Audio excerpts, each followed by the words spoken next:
Welcome વિદ્યાર્થી મિત્રો, આજનો આપણો ટોપિક છે સ્થિત તરંગો. તો સૌપ્રથમ આપણે સ્થિત તરંગોની વ્યાખ્યા જોઈએ કે સ્થિત તરંગ શું છે. ઇંગ્લિશમાં એને સ્ટેન્ડિંગ વેવ અથવા તો સ્ટેશનરી વેવ બોલાય. તો એ કઈ રીતે સ્થિત તરંગો ઉત્પન્ન થાય એ આપણે જોઈએ. આગળ આપણે જે જોયા હતા તરંગ એ પ્રગામી તરંગ હતા.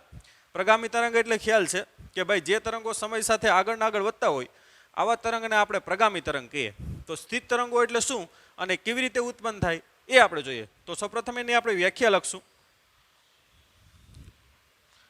કે સમાન કંપવિસ્તાર અને આવૃત્તિવાળા અને એકબીજાથી વિરુદ્ધ દિશામાં ગતિ કરતા બે તરંગો સંપાત થાય ત્યારે તેનો પ્રગામી પણાનો ગુણધર્મ ભાંગી પડે છે. આવા તરંગોને સ્થિત તરંગ કહે છે. ધ્યાન આપજો. સમાન કંપવિસ્તાર એટલે કંપવિસ્તાર બે તરંગોનો સમાન હોવો જોઈએ અને આવૃત્તિ પણ કેવી હોવી જોઈએ? સમાન. અને એકબીજાથી કેવી ગતિ વિરુદ્ધ દિશામાં ગતિ કરતા હોવો જોઈએ. ત્યારે આવા બે તરંગો જ્યારે સંપાત થાય અને જ્યારે એ પરિણામી તરંગ બને એ તરંગ છે એનો પ્રગામીપણાનો ગુણધર્મ શું થશે? ભાંગી પડશે. એટલે એ તરંગ પ્રગામી રહેશે નહીં, એટલે સમય સાથે ટૂંકમાં આગળ વધશે નહીં. તો જે તરંગ ટૂંકમાં આપણે મળ્યું એવા તરંગને જ આપણે શું કહેશું? તો કે સ્થિત તરંગ. બરાબર. તો બે તરંગો ટૂંકમાં છે. બે તરંગોનો કંપવિસ્તાર કેવો હોવો જોઈએ? સમાન હોવો જોઈએ. આવૃત્તિ કેવી હોવી જોઈએ? સમાન હોવી જોઈએ. અને બંને વિરુદ્ધ દિશામાં ગતિ કરતા હોવો જોઈએ. અને આ બે તરંગો છે જ્યારે ટૂંકમાં સંપાત થાય અને જે પરિણામી તરંગ મળે એ તરંગ છે એનો એ પ્રગામીપણાનો ગુણધર્મ શું થઈ છે? ભાંગી પડશે. એટલે એ તરંગ છે સમય સાથે આગળ વધશે નહીં. તો એ જ તરંગ જે આપણે મળે ને પરિણામી એ તરંગનું આપણે શું કહેશું? તો કે સ્થિત તરંગ કહેશું. હવે સ્થિત તરંગ છે, ધ્યાન આપજો, એ ટૂંકમાં સમય સાથે કંઈ આગળ વધશે નહીં. તો આવા તરંગ છે એના દ્વારા કોઈ પ્રકારની ઉર્જાનું વહન થાય નહીં. એટલે આપણે લખશું કે સ્થિત તરંગ દ્વારા ઉર્જાનું વહન થતું નથી. પ્રગામી તરંગ છે એ ઉર્જાનું વહન કરે. આપણે ખ્યાલ જ છે શરૂઆતમાં જઈ ગયા આપણે કે તરંગ દ્વારા ઉર્જાનું એક સ્થળેથી બીજા સ્થળે શું કરી શકાય? વહન કરી શકાય. પણ કયા તરંગ દ્વારા? તો કે પ્રગામી તરંગ દ્વારા. કેમ કે એ જ સમય સાથે આગળ વધતું હોય. પરંતુ સ્થિત તરંગ છે એ તો સમય સાથે આગળ વધતું નથી, માટે એ કોઈ પ્રકારની ઉર્જાનું છે એ વહન કરશે નહીં. સ્થિત તરંગમાં માધ્યમનો દરેક કણ સમાન આવૃત્તિથી અને અલગ અલગ કંપવિસ્તાર સાથે દોલન કરે છે. સ્થિત તરંગ છે એમાં જે માધ્યમનો ટૂંકમાં દરેક કણ છે એ સમાન આવૃત્તિથી, એટલે દરેક માધ્યમનો કણ છે એની આવૃત્તિ કેવી હશે? સમાન. એટલે આવૃત્તિ એટલે પ્રતિ સેકન્ડ દોલનની સંખ્યા સમાન હશે, પરંતુ એનો જે કંપવિસ્તાર છે એ કેવો હશે? બધા કણનો અલગ અલગ હશે. હવે આપણે વિસ્તૃતથી જોઈએ એટલે આ બધા મુદ્દા છે એ તમને ક્લિયર થશે. દાખલા તરીકે હું ખાલી એક ઉદાહરણ જ લઈ લઉં કે આ રીતે કોઈ દોરી બાંધી છે તમે, બરાબર. અહીંથી પણ તમે એને ફિક્સ કરી દીધી અને અહીંથી પણ ફિક્સ કરી દીધી, બરાબર. હવે આ દોરી છે, દાખલા કે અહીંથી તમે આમ ખેંચી અને મૂકી દો તો શું થાય કે આ દોરી છે એ આ રીતે ટૂંકમાં તમે ખેંચી અને પછી મૂકી દો તો એટલી પાછી ઉપર જશે. ખ્યાલ આવ્યો? એટલે અહીંથી જે તરંગ પેદા કર્યું અહીંથી પરાવર્તન થઈને આ બાજુ આવ્યું, પાછું અહીંથી પરાવર્તન થઈને ટૂંકમાં આ બાજુ, બરાબર. તો આ રીતે ટૂંકમાં શું થાય એનું, આ દોરીનું આ રીતે દોલન થાય. તમારે કોઈ દાખલા કે તમે આવી રીતે દોરી બાંધી, તમે ઘરે પણ કરી શકો. આ દિવાલ સાથે તમે અહીંથી ફિક્સ કરી દો, અહીંથી તમારા હાથમાં પકડવાની, આ દોરીને તમે આમ આવી રીતે ઉપર કરો, પાછી દોરી ક્યાં જશે, નીચે જશે, પાછી ઉપર આવશે પરાવર્તન થઈને. કારણ કે આપણે ખ્યાલ છે કે તરંગનું દિવાલમાંથી શું થાય, પરાવર્તન થાય. તો દોરી આ રીતે શું કરશે, દોલન કરશે. જો આ દોરીનો દરેક કણ છે, ધ્યાન આપજો, આ તરંગ છે એ સમય સાથે આગળ નથી વધતું. એટલે આ જે તરંગ પેદા થયું ને એ સ્થિત તરંગ એક પ્રકારનું પેદા થયું. એમાં દોરીના દરેક કણ છે ને એ તમે જોઈ શકો કે સમાન આવૃત્તિથી દોલન કરશે. અને બધા જે કણ છે એનો કંપવિસ્તાર અલગ હશે. જો આનો કંપવિસ્તાર આટલો છે, આનો કંપવિસ્તાર આટલો છે, આ કણ છે તો એનો કંપવિસ્તાર આટલો છે, ખ્યાલ આવ્યો? આ કણ છે તો એનો કંપવિસ્તાર આટલો છે. એટલે દોરી એકારે ઉપર જાય તો બધા કણો એકારે ઉપર જશે, બધા કણો એકારે નીચે જશે. એટલે બધા કણો છે એની આવૃત્તિ સમાન હશે, પરંતુ દરેક કણ છે એનો કંપવિસ્તાર કેવો હશે, અલગ અલગ. એટલે અહીંના અહીંયા ટૂંકમાં તરંગ રહેશે. આ તરંગ છે સમય સાથે આગળ વધતું નથી. તો આ એક પ્રકારનું જે તરંગ છે, આપણે ઉદાહરણ જ આપ્યું કે એ તરંગને આપણે કેવું કહેશું, સ્થિત તરંગ. તમારે બુકમાં કંઈ લખવાની જરૂર નથી, હોમવર્કમાં, પણ આ ખાલી અત્યારે સમજૂતી માટે તમને ઉદાહરણ આપ્યું કે ભાઈ આ અહીંયા જો તમને બે તરંગ તમને જોવા મળશે. આ જે તરંગ છે અહીંથી તમે ઉપર કર્યું એટલે આ તરંગ છે એ અહીંથી તમે આ રીતે મોકલ્યું, દિવાલમાંથી તરંગ પરાવર્તિત થઈને આવશે. એટલે બંને તરંગો છે અહીં બે તરંગો દ્વારા આ સ્થિત તરંગ બન્યું. આપણે અહીં વ્યાખ્યામાં જોવો તમે કે બેયની ટૂંકમાં કંપવિસ્તાર અને આવૃત્તિ કેવી છે, સમાન છે, અને એકબીજાથી વિરુદ્ધ દિશામાં ગતિ કરે અને અહીંયા સંપાત થાય છે. તો એ રીતે અહીંયા દોરીમાં તમને આ સ્થિત તરંગ મળ્યું છે. હવે આવું જ એક ઉદાહરણ લઈ અને આપણે ટૂંકમાં એની મેથેમેટિકલ ચર્ચા કરવાની છે, બરાબર? તો આ લખી લ્યો. હવે આપણે દોરીના ઉદાહરણ દ્વારા સ્થિત તરંગને સમજીએ. તો આવી રીતે એક તમે દોરી લીધી છે, આ દિવાલ સાથે આ બાજુ દોરીને બાંધી દીધી છે, અને આ બાજુ છેડો છે એ તમે પણ ફિક્સ પકડેલો છે, ધ્યાન આપજો. એટલે આ છેડો પણ ફિક્સ છે અને આ છેડો પણ કેવો છે, ફિક્સ. એટલે દ્રઢ રીતે એને બાંધેલો છે, મુક્ત છે નહીં. તો આવી રીતે એક દોરી છે. તમે પણ આ સ્થિત તરંગ છે એ ઘરે દોરી તમારી પાસે હોય તો ઉત્પન્ન કરી શકો, બરાબર? ઓકે. તો આવી રીતે આપણે એક દોરી બાંધી દેવાની છે. હવે આ છેડેથી તમારા હાથ વડે આવી રીતે ટૂંકમાં તરંગ ઉત્પન્ન કરવાનું છે. તો આ તરંગ મેં ઉત્પન્ન કર્યું એ હું ડ્રો કરું છું અહીંયા.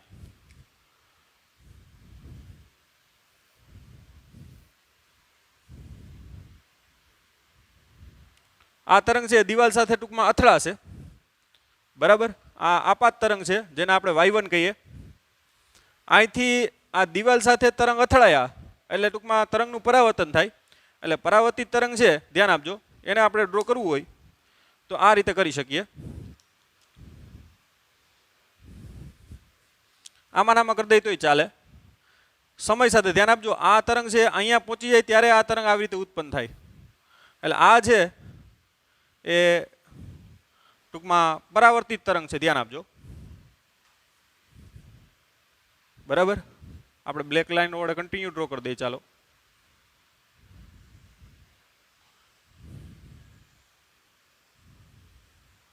આ પરાવર્તિત તરંગ છે જેને આપણે y2 કહી દઈએ. તો અહીં તમે જોઈ શકો કે આપાત તરંગ છે,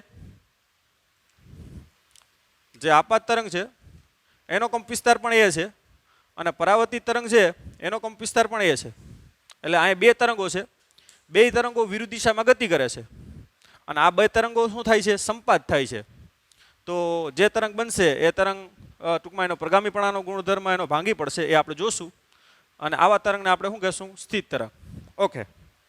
તો આપણે પહેલાં તો આપાત તરંગનું સમીકરણ લખીએ. તો અહીંયા આપાત તરંગ આપણે y1 કીધું. તો y1 બરાબર શું થાય, તો કે એનો કંપવિસ્તાર એ છે એ sin omega T minus kx. ધ્યાન આપજો, આપણે kx માઇનસ ઓમેગા ટી પણ લખી શકીએ અને ઓમેગા ટી માઇનસ kx પણ લખી શકો. ખ્યાલ આવ્યો? એટલે આ પણ એક પ્રકારનું તરંગનું સમીકરણ જ છે. ખાસ કરીને આપણે સ્થિત તરંગ છે એમાં ઓમેગા ટી માઇનસ kx આપણે લખવાનું છે. તો બાકી છે સમીકરણમાં મેથેમેટિકલી થોડોક પ્રોબ્લેમ થાય, એટલે તમે ઓમેગા ટી માઇનસ kx લખજો, ખાસ કરીને કોના માટે, તો કે સ્થિત તરંગ માટે, આગળ જે આપણે તરંગનું સમીકરણ મેળવ્યું હતું એમાં kx માઇનસ ઓમેગા ટી લખતા, તો એ ખાસ તમે નોટ કરજો. હવે પરાવર્તિત તરંગ છે એને આપણે y2 કીધું અને એનું સમીકરણ આપણે લખીએ તો આપણે ખ્યાલ છે કે a sin આ તરંગ આમ જાય છે, આ તરંગ આ બાજુ આવે છે, એટલે આમાં માઇનસ હોય તો આપણે ખબર છે આમાં પ્લસ આવશે, કે આ તરંગ તમારી તરફ આવે છે, આ તરંગ તમારાથી દૂર જાય છે. તો અહીંયા આપણે ખ્યાલ છે કે ઋણ x અક્ષ તરફ જતું હોય તો પ્લસ આવે, ધન x અક્ષ તરફ જતું હોય તો આમ માઇનસ આવે. પ્લસ આપણે ખ્યાલ છે કે કેટલો ખૂણામાં વધારો થયો, તો કે આ જે છે શૃંગ એનું ગર્ત થઈ ગયું, એટલે ટૂંકમાં પાઈ જેટલો ખૂણામાં શું થઈ ગયો, વધારો થઈ ગયો. એટલે આપણે ખ્યાલ છે કે પ્લસ શું આવશે, પાઈ. પાઈ એટલે 180. તો પાઈ પ્લસ થીટા એટલે કેટલામું ચરણ થાય, ત્રીજું ચરણ. ત્રીજા ચરણ છે એમાં સાઇન ઋણ હોય, સાઇનનું સાઇન રહી, એટલે y2 બરાબર આ રીતે લખી શકીએ minus a sine omega T plus kx. Okay, તો આ ટૂંકમાં આપાત તરંગ છે, આ છે એ પરાવર્તિત તરંગ છે. બંને તરંગો શું થાય છે, સંપાત થાય છે.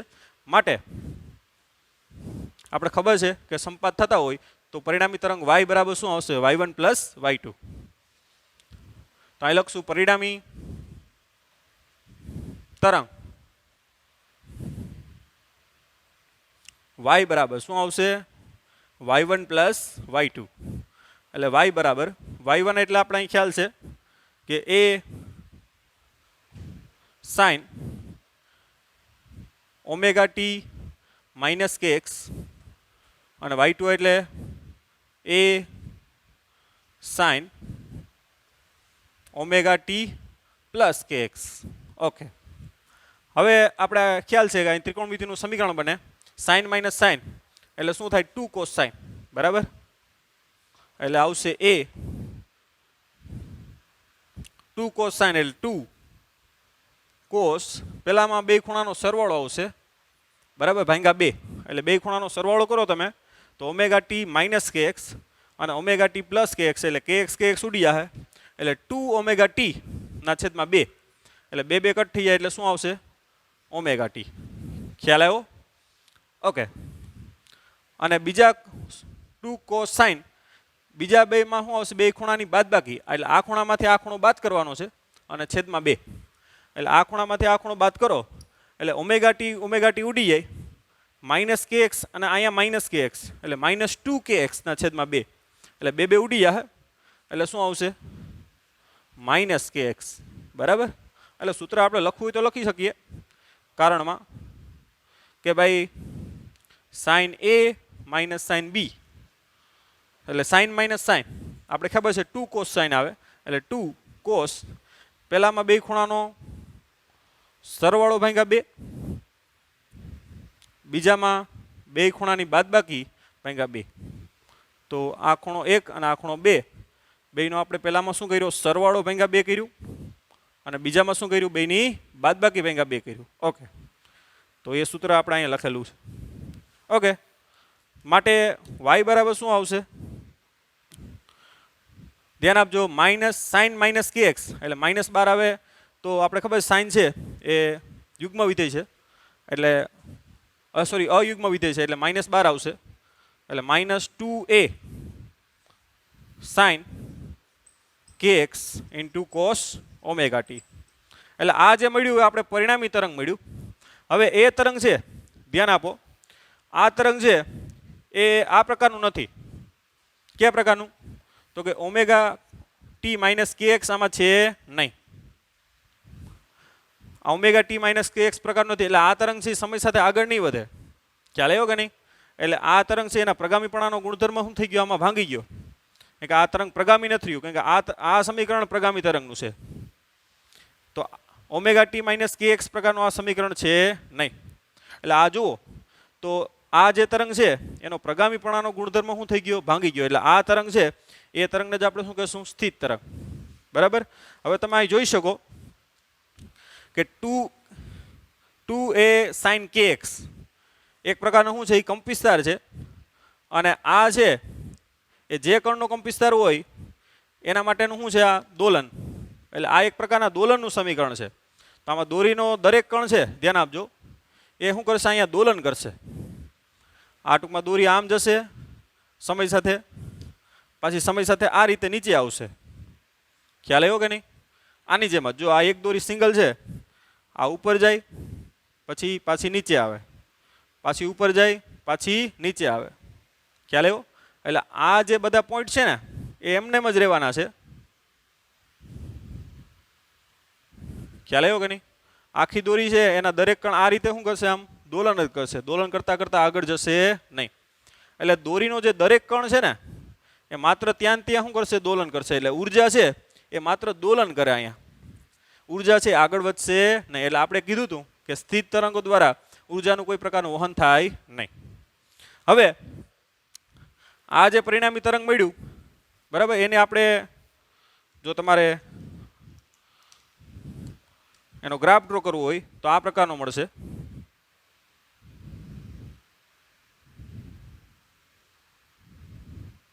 ચાલો આ તરંગનું સમીકરણ આપણે આગળ લખી અહીંયા અને એનો ગ્રાફ ડ્રો કરીએ. આટલું લખી લો પહેલા. તો પરિણામી તરંગ આપણે આ પ્રકારનું મળ્યું છે. હવે અહીં ધ્યાન આપજો, આ છે એ કંપવિસ્તાર છે. તો અહીંયા આ રીતે પણ લખી શકું કે y બરાબર a dash cos omega T. જે a ડેશ એટલે શું છે, તો કે -2a, આ માઇનસ આગળ લખી નાખું. એટલે a ડેશ બરાબર આપણે શું લખીએ, 2a sin kx. બરાબર. તો હવે આ ધ્યાન આપો કે આ દોરી છે, બરાબર, અહીંથી આ ફિક્સ છે અને અહીંથી પણ કેવું છે, ફિક્સ. ઓકે, અહીંથી આપણે તરંગ એને ઉત્પન્ન કરાવીએ. એટલે હવે આ દોરી છે એનો દરેક કણ છે ને એનો કંપવિસ્તાર કેવો છે, અલગ અલગ. શા માટે? કંપવિસ્તાર છે એ એક્સ ઉપર આધાર રાખે. એક્સ એટલે અહીંથી અંતર. એટલે જેમ જેમ એક્સ બદલાય એમ કંપવિસ્તાર પણ બદલાય. એટલે આનો આપણે ગ્રાફ ડ્રો કરીએ તો આ પ્રકારનો મળે. જાણે આપજો કંપવિસ્તારનો ગ્રાફ ડ્રો કરું છું અત્યારે હું. તો એનો કંપવિસ્તારનો ગ્રાફ છે એ ધ્યાન આપજો. એક્સ બરાબર દાખલા કે હું અહીંથી માનો કે λ/4 લઉં.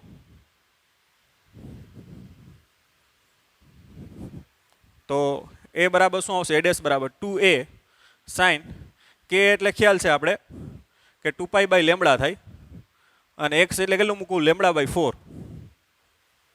તો λ કેન્સલ. એટલે a ડેશ બરાબર શું આવશે, 2a sin π/2. sin π/2 1 થાય એટલે a ડેશ બરાબર 2a. એટલે ધ્યાન આપજો, આ છે એક આખું તરંગ થઈ જાય તો λ થાય.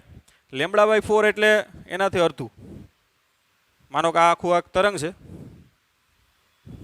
બરાબર. આ એટલું કેટલું થાય, λ થાય. આટલું કેટલું થાય, λ/2.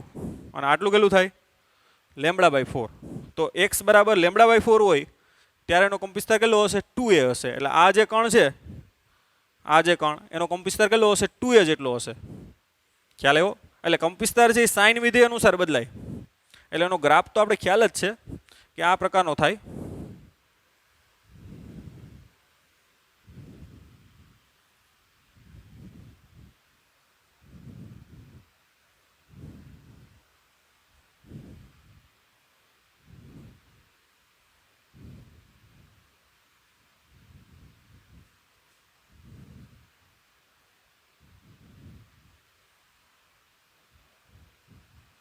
ઓકે, તો ધ્યાન આપજો, કંપવિસ્તારનો ગ્રાફ છે કે કંપવિસ્તાર છે એ x સાથે આ રીતે સાઇન વિધેય અનુસાર બદલાય.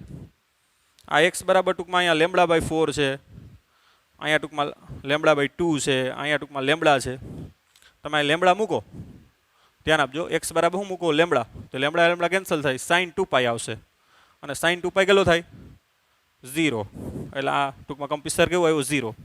તો આ દોરીનો દરેક કણ, ધ્યાન આપજો, બે તરંગો ભેગા થયા ને y1 અને y2, બરાબર, એને કારણે આ દોરીનો દરેક કણ આપણે ખ્યાલ છે કે અલગ અલગ કંપવિસ્તારથી શું કરે, દોલન કરે. એટલે આ જે કણ છે ને, એટલે આ 2a જેટલો ઉપર જશે કણ, અને 2a જેટલો ક્યાં જશે, નીચે જશે. કેમ કે આપણે એ પાછો એ કણ છે એ કોસ વિધેય અનુસાર દોલન કરે. ખ્યાલ આવ્યો? એટલે બધા કણની ટૂંકમાં આવૃત્તિ સેમ છે. અને કોસ વિધેય અનુસાર શું કરે? દોલન કરે. ખ્યાલ આવે કે નહીં તમને? એટલે એ આવી રીતે 2a જેટલો ઉપર જાય, 2a જેટલો નીચે જાય, પાછો 2a જેટલો ઉપર જાય. ખ્યાલ આવ્યો? આ જે કણ છે એ આટલો ઉપર જશે, આટલો નીચે જાય, તો આ રીતે દોલન કરે. એટલે સમય સાથે આ દોરી ટૂંકમાં આવી રીતે ઉપર જાહે આમ, અને પાછી આ રીતે ટૂંકમાં નીચે જાહે. એટલે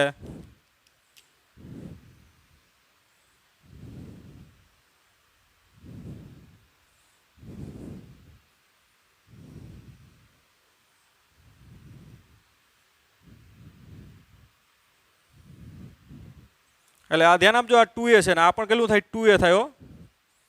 એટલે દોરીનો દરેક કણ છે એનો એ અલગ અલગ કંપ વિસ્તારથી શું કરશે? આ રીતે દોલન કરશે.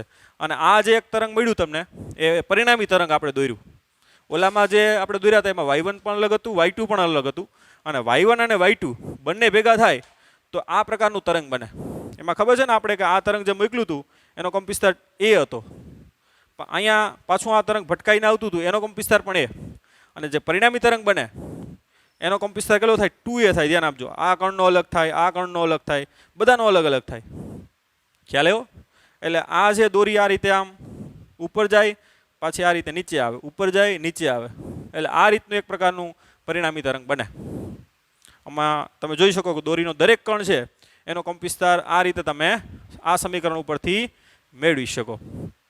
તો આ જે આપણે તરંગ મળ્યું એ પરિણામી તરંગ મળ્યું.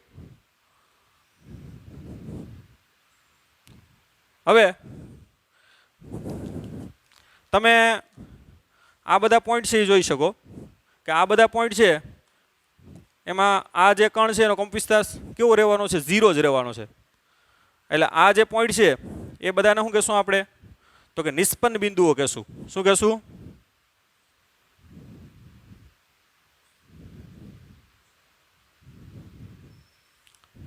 જેનો કંપ વિસ્તાર ટૂંકમાં 0 0 રહેતો હોય એવા બિંદુને આપણે શું કહેશું? નિષ્પન્ન બિંદુઓ. આ જે કણ છે એનો કંપ વિસ્તાર કેટલો છે? મહત્તમ છે. કેટલો? તો કે 2a. તો જેનો કંપ વિસ્તાર ટૂંકમાં મહત્તમ હોય એને આપણે શું કહેશું? તો કે પ્રસ્પંદ બિંદુઓ. તો આ બિંદુ છે, પછી આ કણ છે, આ કણ છે, એનો કંપ વિસ્તાર કેવો છે? મહત્તમ છે. તો એવા જે કણ છે અથવા જે બિંદુઓ છે એને આપણે શું કહેશું? તો કે પ્રસ્પંદ. અને જેનો કંપ વિસ્તાર 0 જ રહેતો હોય એને શું કહેશું આપણે?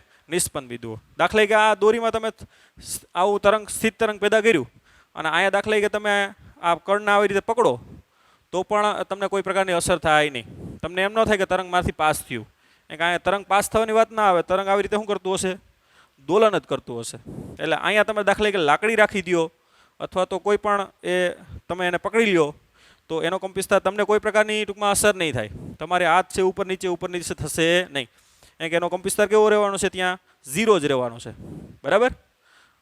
તો હવે આ જે પ્રસ્પંદ બિંદુઓ છે અને નિષ્પન્ન બિંદુઓ છે એને આપણે ટૂંકમાં એની શરતો મેળવવાની છે કે ક્યાં ક્યાં પ્રસ્પંદ બિંદુઓ રચાય અને ક્યાં ક્યાં નિષ્પન્ન બિંદુઓ રચાય. તો આપણે પહેલેથી પણ કહી શકીએ કે આ જે અંતર છે એ કેટલું છે? λ/4. કારણ કે આટલું જે ધ્યાન આપજો, કોઈ એક તરંગને ધ્યાનમાં લો. જો આ એક તરંગને, બેયને નહીં, બાકી ગોટે ચડશો. કોઈ આ એક તરંગ ધ્યાનમાં લ્યો તો આ અંતર કેટલું થાય? λ/4. આ કેટલું થાય? λ/2 થાય ને. અડધું તરંગ થયું ને આ રીતે. અહીંયા પૂરું થાય ત્યારે લેમ્બડા થાય. આ કેટલું થાય? λ/2 માં λ/4 નાખો એટલે કેટલું આવશે? 3λ/4. અને એમાં પાછું λ/2 નાખો એટલે કેટલું થાય? λ/4 નાખો એટલે લેમ્બડા. એટલે જે પણ ટૂંકમાં પ્રસ્પંદ બિંદુઓ રચાશે એ ક્યાં ક્યાં રચાશે? λ/4a, λ/2a, 3λ/4 અને લેમ્બડા. પછી જે નિષ્પન્ન બિંદુઓ રચાશે, ધ્યાન આપજો, આ બધા નિષ્પન્ન બિંદુઓ છે જ્યાં કંપ વિસ્તાર 0 જ રહેવાનો છે. એનું નામ આપણે આપી દીધું નિષ્પન્ન બિંદુઓ. તો એ ક્યાં રચાશે? તો કે 0a, પછી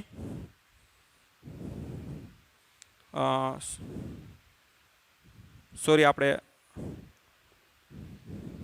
જે પ્રસ્પંદ બિંદુઓ છે λ/4a, પછી 3λ/4a, પછી લેમ્બડા વત્તા λ/4 એટલે 5λ/4 રચાશે. રેડી? કે આ બધા પ્રસ્પંદ બિંદુ આ છે λ/4 એ પેલું રચાશે, પછી બીજું પ્રસ્પંદ બિંદુ ક્યાં રચાશે 3 λ/4, ત્રીજું ક્યાં તો કે ધ્યાન આપજો ત્રીજું એટલે આ લેમ્બડા વત્તા λ/4, લેમ્બડા વત્તા λ/4 એટલે કેટલું આવશે 5 λ/4. રેડી? અને નિસ્પંદ બિંદુઓ ક્યાં રચાશે તો કે પેલું 0 એ રચાશે, બીજું λ/2 એ રચાશે, ત્રીજું લેમ્બડા એ રચાશે, બરાબર. ચોથું અહીંયા એટલે ધ્યાન આપજો આ લેમ્બડા વત્તા λ/2 એટલે કેટલું 3 λ/2. તો આ જે છે λ/2 0 λ/2 લેમ્બડા 3 λ/2 ત્યાં શું રચાશે નિસ્પંદ બિંદુઓ, જ્યાં કંપ વિસ્તાર કેવો રહેશે 0. રેડી?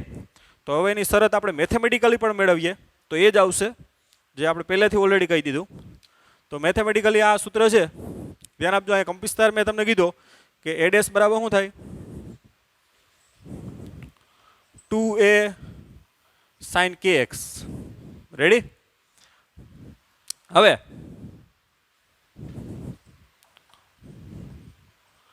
નિસ્પંદ બિંદુઓ માટે ધ્યાન આપજો. નિસ્પંદ બિંદુ એટલે આપણે ખ્યાલ છે જ્યાં કંપ વિસ્તાર કેવો હોય 0 હોય, તો આ કંપ વિસ્તાર કેવો થવો જોઈએ 0. એના માટે આ 2a તો 0 નથી, કારણ કે 2a તો કંપ વિસ્તાર છે ને પરિણામી. તો શું 0 હોવું જોઈએ sin kx 0 થાય, sin kx 0 થાય તો કંપ વિસ્તાર કેવો થાય 0. એવા બિંદુને જ આપણે શું કહીશું નિસ્પંદ બિંદુઓ. એટલે કે નિસ્પંદ બિંદુઓ માટે ટૂંકમાં sin kx બરાબર શું હોવું જોઈએ 0 હોવું જોઈએ. તો kx એટલે કે ખૂણો છે, ધ્યાન આપજો. તો ખૂણો કયો કેવો હોવો જોઈએ જેથી કરીને તમને 0 મળે. તો sin 0 0 થાય, sin π 0 થાય, sin 2π 0 થાય, sin 3π 4π ખ્યાલ આવ્યો. તો એ બધા જે ખૂણા છે એ 0 થાય. તો kx નું મૂલ્ય કેટલું હોવું જોઈએ ધ્યાન આપજો. તો kx બરાબર શું હોવું જોઈએ તો કે 0 π 2π 3π 4π 5π અપ ટુ nπ, જ્યાં n એટલે શું થાય 1 2 3 4 બરાબર, સોરી 0 1 2 3 4 5 અપ ટુ n. તો ટૂંકમાં kx ની કિંમત 0 હોય તો ખબર છે કે sin 0 કેવું થાય 0. kx ની કિંમત π હોય તો આપણે ખબર છે sin π 0 થાય. kx ની કિંમત 2π હોય તો ખબર છે આપણે sin 2π કેટલું થાય 0. એટલે kx નું જે મૂલ્ય છે એ 0 π 2π 3π 4π એ રીતનું હોય તો ખબર છે કે આ sin ની વેલ્યુ કેવી થાય 0.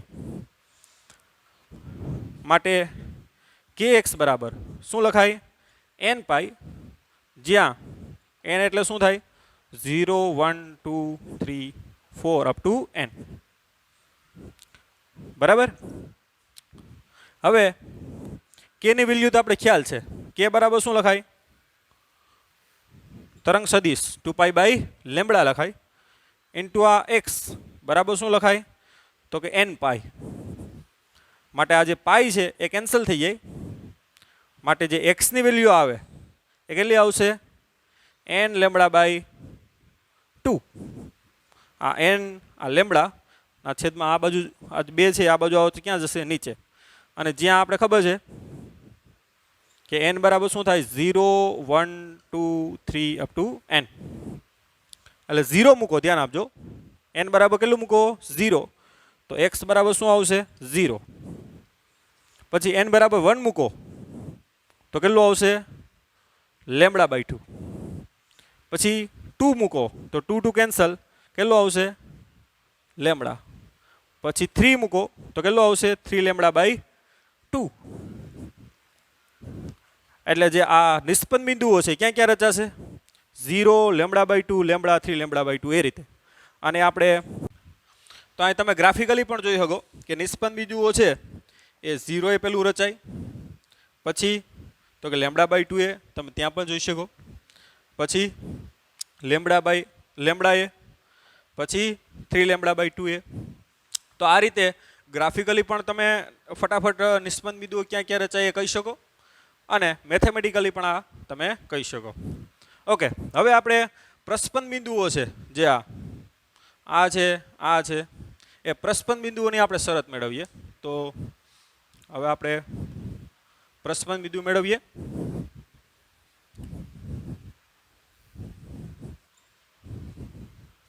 આપણે ખબર છે કંપવિસ્તાર દરેક કણનો આ રીતે બદલાય છે સાઇન વિધેય અનુસાર. આપણે લખશું કે પ્રસ્પંદ બિંદુઓ માટે સાઇન kx છે એ કેટલું હોવું જોઈએ, એનું ટૂંકમાં મૂલ્ય કેટલું હોવું જોઈએ, 1 હોવું જોઈએ. અથવા તો આ માનાંકમાં લખી શકો કારણ કે +1 હોય તોય ચાલે અને -1 હોય તો એ ચાલે. કારણ કે બંને માટે કંપવિસ્તાર તો કેટલો થવાનો છે 2a. ખ્યાલ આવ્યો? અહીં સાઇન kx બરાબર +1 લખો તો પણ કંપવિસ્તાર 2a થાય અને સાઇન kx બરાબર માઇનસ લખો તો પણ કંપવિસ્તાર કેટલો થાય 2a. એટલે ધ્યાન આપજો, માનાંકમાં લખવાનું છે. માનાંકમાં સાઇન kx એનું મૂલ્ય કેટલું થવું જોઈએ, 1 થવું જોઈએ. અને અહીં 1 મૂકો, +1 મૂકો અથવા તો -1 મૂકો તો એનો કંપવિસ્તાર કેટલો થાય 2a થાય. અને 2a કંપવિસ્તાર થાય તો એ મહત્તમ કંપવિસ્તાર કહેવાય. અને એવા બિંદુને જ આપણે શું કહીએ, પ્રસ્પંદ બિંદુઓ. ઓકે, તો પ્રસ્પંદ બિંદુઓ માટે આ જે સાઇન kx નું મૂલ્ય છે એ +1 હોય તોય ચાલે અને -1 હોય તો એ ચાલે. એટલે એનું મૂલ્ય છે કેટલું થવું જોઈએ, 1 થવું જોઈએ. તો સાઇનનું મૂલ્ય 1 ક્યારે થાય, આપણે ખબર છે કે સાઇન π/2 1 થાય, સાઇન પછી 3π/2 -1 થાય, સાઇન ટૂંકમાં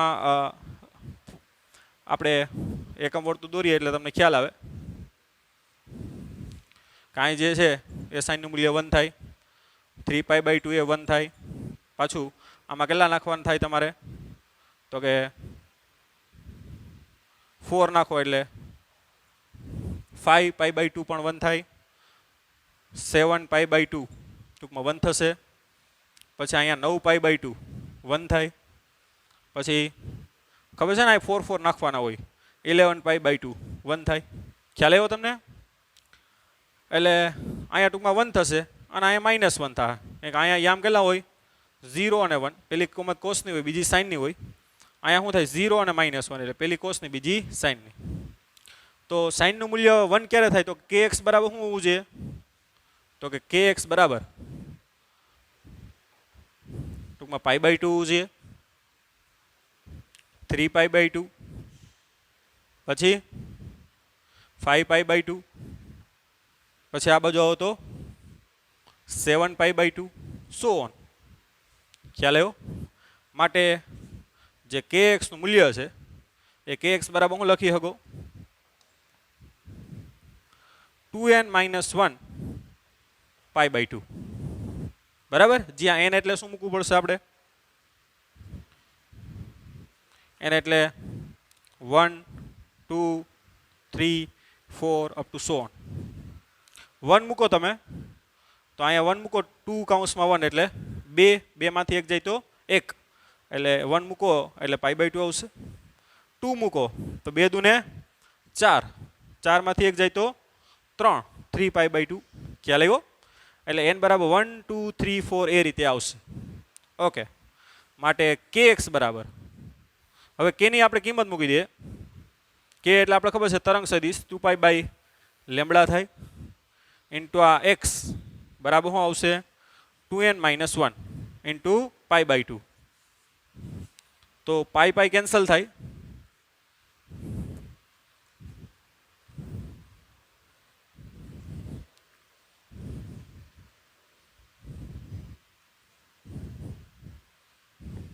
π કેન્સલ કરો તો x બરાબર શું આવશે, ધ્યાન આપજો.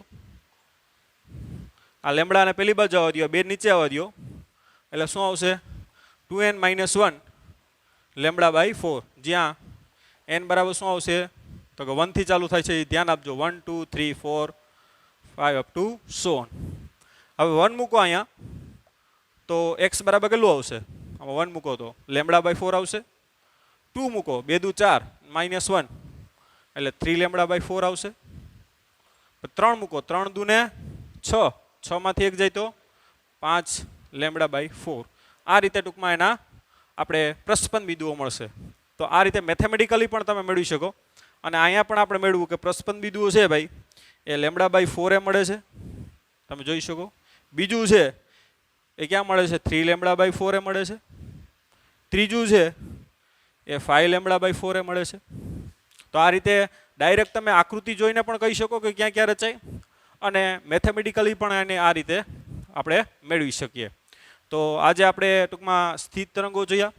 સ્થિત તરંગની પહેલાં આપણે વ્યાખ્યા જોઈ, ત્યારબાદ જોયું કે સ્થિત તરંગ છે એ ઉર્જાનું કોઈ વહન નથી કરતું.